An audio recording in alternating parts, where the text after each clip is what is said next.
அனைவருக்கும் வணக்கங்க. இது பாருங்க அத்திங்க. அத்தி பாருங்க எவ்வளவு கொத்து கொத்தா காய்ச்சிருக்குன்னு பாருங்க. இந்த செடியில ஃபுல்லா இது மரம் மாதிரி வருங்க.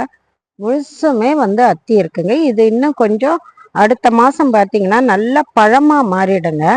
அப்போ நம்ம பறிச்சு இதை சாப்பிடும்போது ஒரு ஒரு அத்தியும் பெரிய சைஸ்ல வருங்க. சாப்பிடும்போது நல்ல இனிப்பு சுவையா இருக்குங்க. அத்தியை பத்தி உங்க எல்லாருக்கும் தெரியும். அத்தி உடலுக்கு தேவையான அத்தனை சத்துக்களும் உள்ள ஒரு பழங்க. இதை நம்ம மில்க் ஷேக்காவும் பண்ணி குடிக்கலாம், அப்படியாவும் சாப்பிடலாங்க. ரொம்ப நல்லா இருக்குங்க ருசி.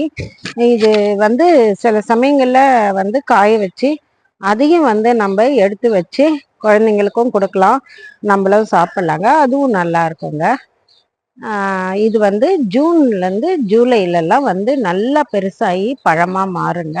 இதுதான் சீசனுங்க. மிக்க நன்றிங்க.